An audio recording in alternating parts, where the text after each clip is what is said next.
Salut à vous les agris, bienvenue dans cette nouvelle vidéo. Aujourd'hui je vais vous faire découvrir la culture, celle que vous voyez juste à côté de moi ici, la culture de chanvre. Vous connaissez bien la feuille, mais là on est sur une toute autre plante. Aujourd'hui du coup on est sur le premier chantier avec ici de l'ensilage de chanvre pour faire de l'isolation derrière. On va vous expliquer un peu tout ça.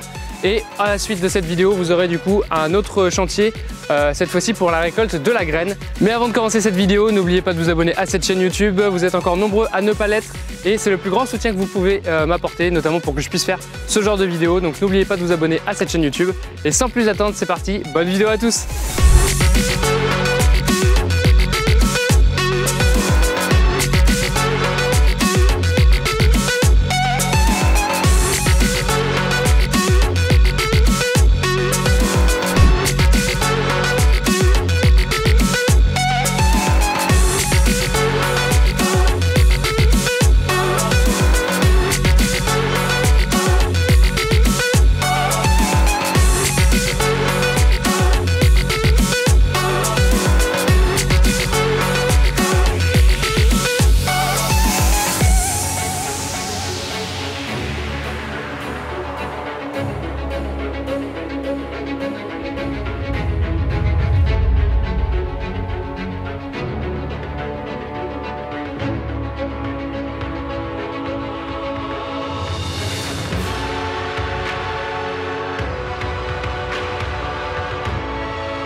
On est avec Ludo. Ludo, tu es le chauffeur du coup de cette ensileuse un peu particulière. Tu peux nous en parler un petit peu de ce qui a été changé par rapport à une ensileuse classique dessus? On a changé une poulie d'entraînement, poulie de bec et c'est fini.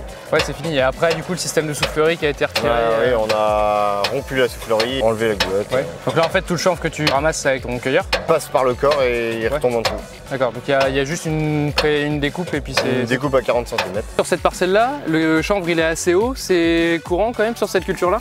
Bah là, il est pas très haut. Il est pas très haut pourtant? Ouais, mais par contre il est dense. Alors, il va tourner à peu près aux alentours de 6-7 tonnes hectares. D'accord. C'est quoi grosso modo les rendements là sur justement du chanvre? Bon, faut compter entre 4 et 12 tonnes maxi. 12 tonnes, ouais. À peu et près. Quand c'est 12 tonnes, ça dépasse la cabine du coup? C'est 1 mètre au-dessus de la cabine. Ah oui, donc oui, déjà ça peut aller très haut en fait, ça peut faire 3, 4, 5 mètres jusqu'à 5 mètres maxi. Tu disais qu'il n'y avait quasiment pas d'intervention en fait sur cette culture-là? Sur cette culture, il n'y a pas de phyto et un peu d'engrais organique et minéral et c'est tout. Et on a de la taille qu'on a derrière nous du coup, qui est quand même assez conséquente. Et ça, c'est du chanvre qui va finir sur quel? C'est du chanvre ruy, il sert à faire de l'isolation. Et du coup, après les étapes, c'est du séchage, du fanage, pressage. Pressage. Et dans combien de temps à peu près? À peu près le ruy, 1 mois et demi à peu près. Il faut compter à partir du fauchage. Okay. L'idée c'est qu'il soit plutôt brun, tu m'expliquais? Oui, en fin de compte il est noir. Il est noir quasiment. Ouais. Bon ben du coup merci beaucoup Ludo. Merci. Nous on va continuer, on va monter un petit peu avec toi et puis on va voir tout ça. Allez c'est parti, viens avec moi.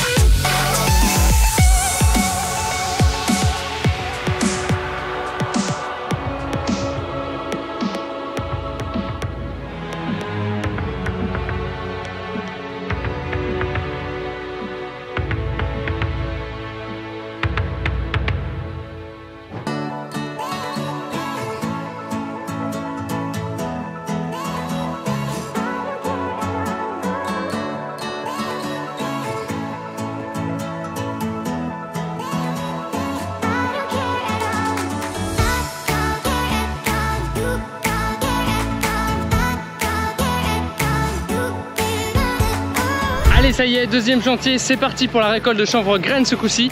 Je vous laisse les images et on se retrouve après pour toutes les explications. Ah oui, je voulais aussi profiter de ce vlog pour vous parler de quelque chose. Ce sont les coques de téléphone, comme celle-ci que vous voyez juste ici. Ce sont des coques de chez Coq Agri. Vous avez l'intégralité de la collection Agricom France qui est disponible pour quasiment tous les modèles. C'est même pas quasiment, c'est sûr. C'est tous les modèles de téléphone sont disponibles.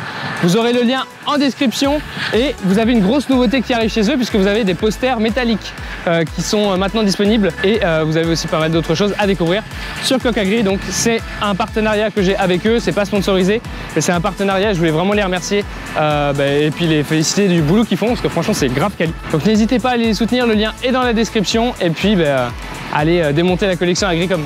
Allez c'est parti, on continue sur le chantier sans plus attendre.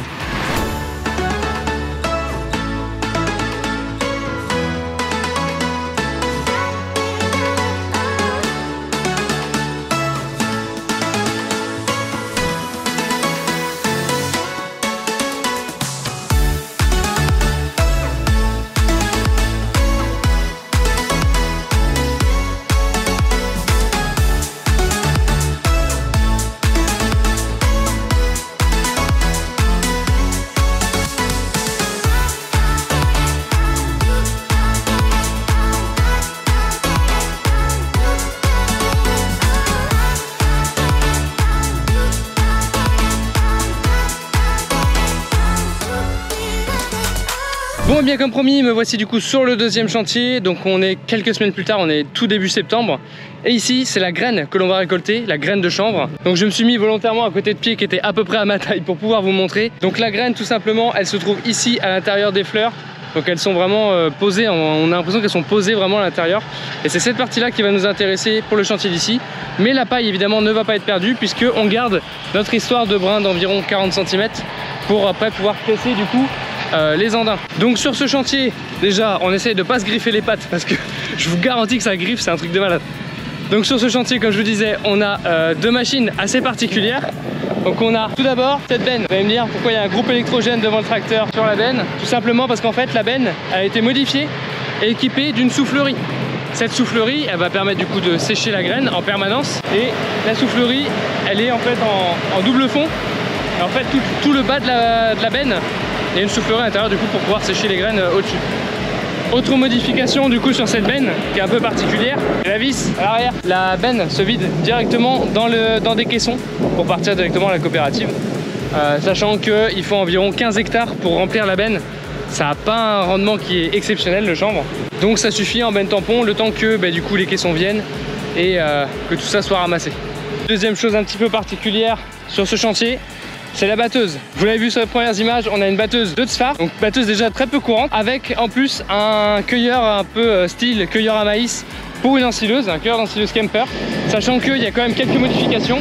Il y a une réserve supplémentaire d'huile hydraulique et deux pompes qui se situent du coup sur la batteuse en plus de ce qu'il y a normalement. Et du coup à l'avant, non seulement vous avez le cueilleur, mais en plus derrière, vous avez du coup un rotor qui va permettre de couper la paille pour garder toujours notre esprit de brin de 40 cm. Et après ça va directement du coup de manière plutôt classique dans le batteur. Batteur un peu particulier quand même car c'est une tôle, c'est un batteur fermé. Donc décidément dans cette vidéo, une ensileuse sans goulotte et une batteuse avec un cueilleur d'ensileuse, il n'y a rien qui va. Mais c'est ça la récolte du chanvre, c'est une culture qui est vraiment nouvelle, qui est assez particulière. Et voilà, ça me fait vraiment plaisir de pouvoir vous la faire découvrir. Donc j'en profite pour placer un grand merci déjà au chauffeur. Merci au chauffeur d'Ouvra Fontenay, merci au chauffeur de l'ETA Gabar. Et évidemment un énorme merci à la Cavac pour le temps qu'elle a pris pour pouvoir m'emmener sur les chantiers. J'espère que j'ai oublié personne, on se retrouve à la fin de la vidéo. Je vous laisse avec les images du chantier, c'est parti.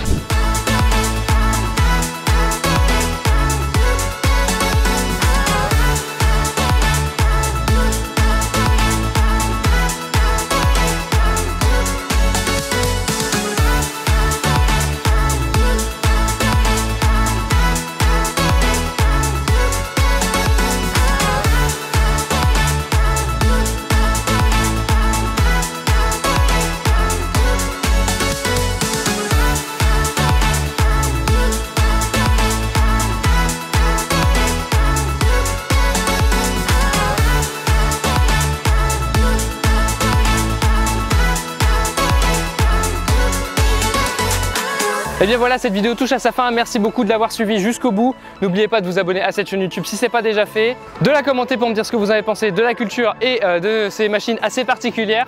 Et surtout n'hésitez pas à partager cette vidéo autour de vous, c'est le plus grand soutien que vous puissiez faire pour ce genre de projet où je vous fais découvrir des cultures un peu particulières. Allez, moi je vous dis à la prochaine, agricolement vôtre. Allez, ciao, salut les agrés.